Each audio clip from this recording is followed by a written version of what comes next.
안녕하세요. 돈넘프입니다. 저는 직장인이면서 지금 자영업을 하고 있고요. 자영업을 하기 전에는 저도 갖고 있었던 어떤 사장에 대한 이미지가 있었는데 실제로 해보니까 좀 많이 다른 것 같더라고요. 그래서 어차피 회사원이더라도 결국에는 다들 자영업을 해야 되는 게 현실이기 때문에 제가 먼저 되어보고 나서 느끼는 것에 대해서 말씀드리도록 하겠습니다. 먼저 처음으로는 이게 참 중소기업만 되더라도 사장은 대단한 거더라고요. 저는 무인 점포를 운영을 하고 있지만 사실 지금 시점에서 누군가 고용하라고 하면은 되게 부담일 것 같습니다.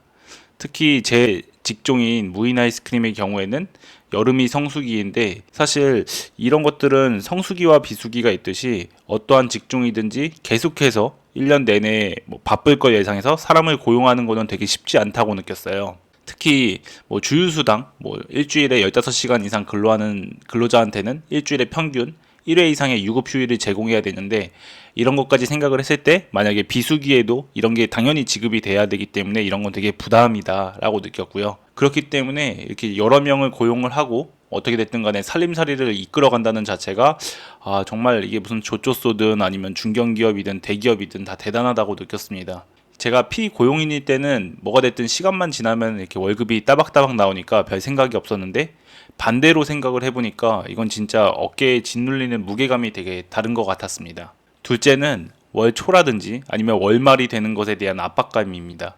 이게 어느 시점에 다들 몰아놓더라고요. 예를 들면 공과금도 그렇고 월세라든지 아니면 제품을 대금하는 이러한 납부일도 거의 어지간하면은 사람들이 다 몰아넣습니다. 이러다 보니까 이게 한 번에 다 빠져나가면 진짜 부담이 상당하더라고요. 물론 그 기간 동안에 버는 게 있어서 어느 시점에 당연히 지출이 돼야 되는 것도 맞지만 뭉텅이로 나가는 거 보면 가끔씩 내가 정말 이번 달은 소득이 잘 안 나왔을 경우에 어떻게 했을까 하는 두려움이 있습니다. 당연히 비수기가 오면은 일은 일대로 동일하게 해야 되는데 손에 쥐는 건 없을 테니까 이런 공포도 동시에 있는 것 같고요. 셋째는 휴가가 참 부담이 됩니다. 그러니까 예전에 직장일 때는 당연히 휴가라고 하면은 회사 일 다 접어버리고 아무런 생각 없이 그냥 탱자탱자 노는 휴가였다면은 제가 며칠 자리를 비울 경우에는 예상 불가능한 일들이 발생할 수 있기 때문에 그에 대한 막연한 두려움이 있는 것 같습니다. 무인 점포라고 할지라도 키오스크에 문제가 있을 수도 있고 예를 들면은 동전이라든지 지폐가 걸릴 수도 있고 누군가 매장을 오염시켰을 수도 있잖아요. 이럴 경우에는 제가 휴가로 부재를 하면은 아예 컨트롤이 안 되는 상황이 발생을 할 수 있고 이러면 이제 매출에 완전히 직결이라서 신경을 아예 안 쓸 수가 없습니다. 그러다 보니까 CCTV를 자주 보고 휴가를 가도 계속해서 물건에 발주를 넣는다든지 이게 완전히 제 사업으로서 자유로울 수는 없는 것 같아요. 네 번째는 내려놓음입니다. 이게 사실 사장일 때와 직원일 때는 참 입장이 다른 것 같습니다.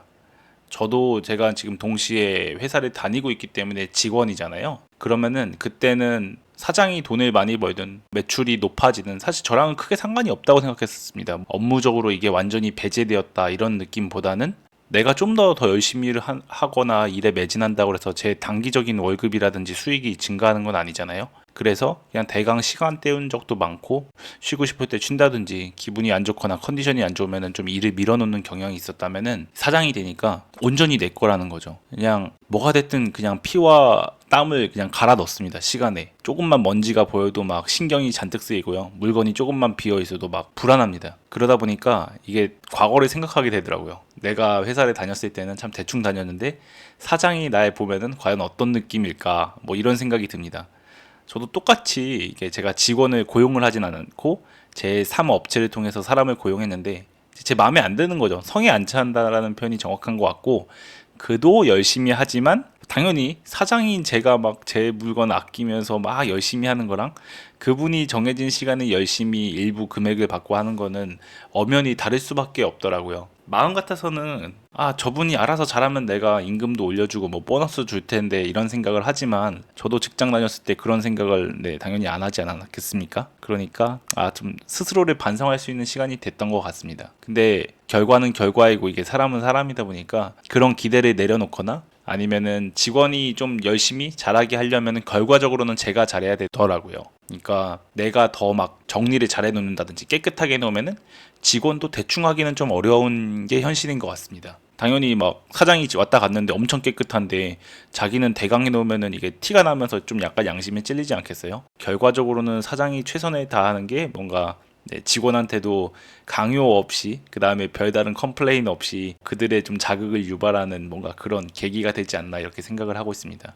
다섯 번째로는 참 이게 공급가는 오르는데 제가 판매가를 올리기에는 굉장히 부담스러운 상황인 것 같습니다. 이 제품 구매가는 당연히 물가가 오를 수밖에 없으니까 제가 구매하는 금액은 자연스럽게 오릅니다. 근데 그때마다 이걸 다 소비자가에다가 반영하기가 진짜 어려워요. 오른 폭만큼 전가를 하기도 어렵고 물건을 아무리 싸게 팔더라도 사는 사람은 항상 비싸다는 의견이 있기 때문에 제가 눈에 띄게 올리면은 그건 오히려 그들에게 되게 부정적인 인식을 줘서 매출의 직결타가 될까봐 쉽게 그 다음에 자주 못 올리고 있습니다. 뭐 때로는 이러다 보니까 수익률이 감소를 해서 결국에 올리는데 소비자가 모르면 다행인데 이게 인식이 되고 뭔가 여기는 장사도 잘 되는데 가격도 올리네, 되게 탐욕스러운 사장 아니야 라는 이미지가 씌워질까봐 되게 우려하고 있습니다. 그래서 참 고민이 항상 많은 것 같아요. 근데 최근 몇 주간 진짜 물가도 많이 오른 건 맞고요. 그 상승폭도 굉장히 높은 것 같습니다. 만약에 가격이 안 오르면은 대부분 용량을 감소를 통해서 궁극적으로는 이게 판매자뿐만 아니라 소비자한테도 되게 영향이 많이 가는 거기 때문에 이런 부분에 있어서는 되게 조율을 하는 게 자영업자 입장에서는 되게 어려운 것 같았고요. 마지막으로는 참 이 매장이 오픈하기는 점점 어려워지는데 되게 망하기는 쉬워지는 것 같습니다. 자, 오늘 슈카월드 그 썸네일에 뭐 100만 자영업자 약간 몰락한다 이런 식의 그 썸네일을 봤었는데 이게 되게 공감이 되더라고요. 요새 지나다니다 보면은 상가에 워낙에 임대문이 이런 그래도 되게 많고 그럼에도 불구하고 저도 또 추가적인 신규 매장을 찾기 위해서 노력을 하고 있는데 구하는 것도 쉽지가 않습니다. 왜냐하면은 이게 임대료 자체가 싸지가 않아요. 근데 또 반대로 생각을 해보니까 그럴 수밖에 없는 것도 현실입니다. 왜냐하면은 임대료를 낮추면은 대부분 이제 이 상가를 분양받으신 분들은 대출로 샀을 거 아니에요. 누가 뭐 100% 자산을 가지고 다 사진 않으니까 대출로 샀을 텐데 임대료가 낮아진다는 얘기는 이 월세 수익률이 낮아지는 거 아니겠습니까?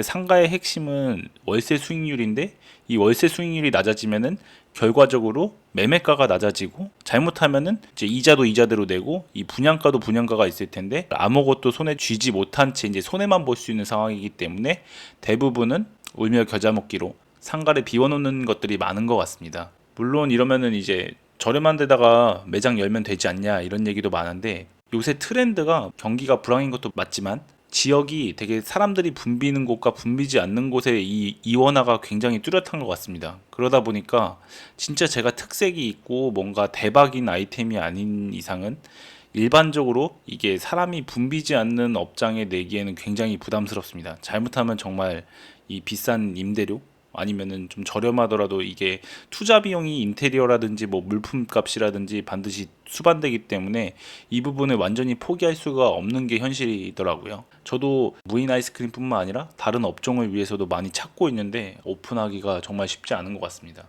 지금까지 이제 사실 어떻게 보면은 반년 조금 더 넘게 자영업을 해본 이 사장의 입장에서 이야기를 했고요. 나중에 아마 시간이 좀 더 지나면은 아니면 제가 또 추가적인 뭔가 업종을 오픈을 하면은 그때는 좀 더 심화된 자영업자의 입장에 대해서 다시 한번 동영상을 업데이트하도록 하겠습니다. 들어주셔서 감사합니다. 돈넘프였습니다.